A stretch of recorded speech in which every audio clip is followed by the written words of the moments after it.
বাংলাদেশে ১.৫ দশকের বেশি সময় ক্ষমতার চেয়ার আঁকড়ে ধরেছিল আওয়ামী লীগ সরকার। ক্ষমতায় টিকে থাকতে বিরোধী দল মতের মানুষের ওপর নৃশংস অত্যাচার চালিয়েছে তারা। ২০০৯ সালের পিলখানা হত্যাকাণ্ড, ২০১৩ সালে শাপলা চত্বরে গণহত্যা সহ ২০২৪ সালের পতনের আগ মুহূর্ত পর্যন্ত গণহত্যা চালিয়েছে আওয়ামী লীগ।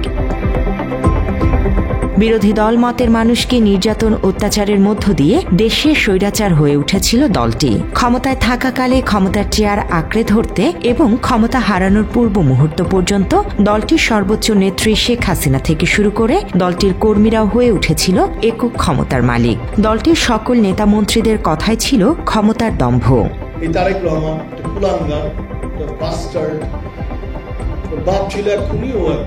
ক্ষমতাসীন আওয়ামী লীগের নেতা মন্ত্রীরা বিরোধী দলের নেতা কর্মীদের প্রসঙ্গে কথা বলতে গেলে স্পষ্টভাবে ফুটে উঠত আক্রমণের ভাষা। শেখ হাসিনা থেকে শুরু করে দলের অন্যান্যরা বিরোধী দলগুলোকে তুচ্ছ তাচ্ছিল্য করে কথা বলতেন। কুলাঙ্গার বানিয়ে রেখে গেছে জিয়াউর রহমান, সে এখন লন্ডনে বসে আছে। খালেদা জিয়াকে যে কারাগার থেকে বাসায় থাকতে দিচ্ছে, চিকিৎসা করতেছে, এটাই কি বেশি না?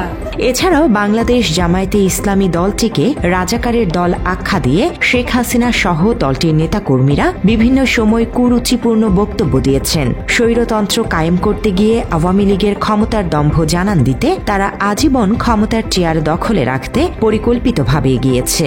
হানাদার বাহিনীকে গ্রামের পথ দেখিয়ে গ্রামে গ্রামে নিয়ে যায়, মা বলদরকে ধরে ধরে তাদের হাতে তুলে দেয়। আপনারা খেলতে চান, আপনারা মরণ খেলায় খেলতে চান, কি করবেন? বাংলাদেশকে ধ্বংস করবেন। মাত্র ৩০% টাকায় জমির মালিক হয়ে নতুন বাংলাদেশের গড়ে তোলার স্বপ্ন দেখা বাংলা বসতি। আওয়ামী লীগ বাংলাদেশের রাষ্ট্র ক্ষমতায় স্থায়ী করতে নির্বাচনের নামে প্রহসন করেছে বাঙালি জাতির সাথে। নির্বাচনের আগে প্রকাশ্যে দলটির শীর্ষ নেতা শেখ হাসিনা যে কোনো ভাবে ক্ষমতায় থাকার কথা বলতেও দ্বিধা করেনি। আমি ইলেকশন চাই, বাংলাদেশের গণতন্ত্র ফিরে আসুক, আর আমার পাওয়ার চাই, আমি দেশের উন্নতি করতে চাই। সাফ কথা, আমার পাওয়ার চাই। আমি খালি ইলেকশন জামানত না, অ্যাবসলিউট পাওয়ার নিয়ে আমি দেশের উন্নতি করব, এটাই আমার লক্ষ্য। দলটি তাদের পরিকল্পনা অনুযায়ী বিরোধী দল নিধনে সফল হয়েছিল।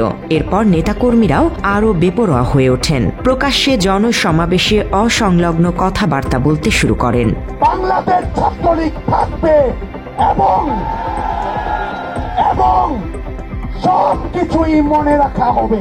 ২০২৪ সালে ছাত্র জনতার আন্দোলন দমাতেও দলটির নেতাকর্মী সহ প্রশাসনের বিভিন্ন শাখাকে ব্যবহার করেছে শেখ হাসিনার সরকার। ছাত্র জনতার আন্দোলনে যখন রাষ্ট্র স্তম্ভিত হয়ে পড়েছিল, ঠিক তখনও আওয়ামী লীগের নেতাকর্মীদের বক্তব্যে চরম দাম্ভিকতা দেখা গেছে।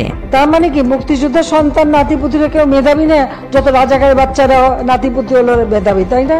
শেখ হাসিনার সাথে দল ঘাঁষা পুলিশ র্যাবের সদস্যদের বক্তব্যও ছিল দলের নেতাকর্মীদের মতোই। আমরা যদি প্রাণহানি করি তাহলে এটা ক্লিয়ার করতে আমাদের ম্যাক্সিমাম 10 মিনিট লাগবে। জুলাই আন্দোলনের নেতৃত্ব দেয়া শিক্ষার্থীদের রীতিমতো মাদকাসক্ত বলে তাচ্ছিল্য করেন আওয়ামী লীগের সাবেক তথ্য প্রতিমন্ত্রী আরাফাত রহমান। এখানে তারা সন্ত্রাসীদের দ্বারা এই যে আন্দোলনকারীর নামে সন্ত্রাস করে যে ঢুকেছে, তারা প্রতিহত শিকার হয়েছে। এমনকি আন্দোলন যখন তুঙ্গে, তখন বিক্ষোভকারীদের হুমকিও দেন আরাফাত। আওয়ামী শাসনামলের শুরু থেকে পতন পর্যন্ত বিরোধী দল মতের মানুষের প্রতি আক্রমণাত্মক ভাষায় কথা বলেছে দলটির সকল স্তরের নেতাকর্মীরা। শেষমেশ দলটির দাম্ভিকতাই দলটির নিকৃষ্টভাবে পতন ঘটিয়েছে বলে ধারণা করেন রাজনীতি গবেষকেরা। Desk report, Bangla addition.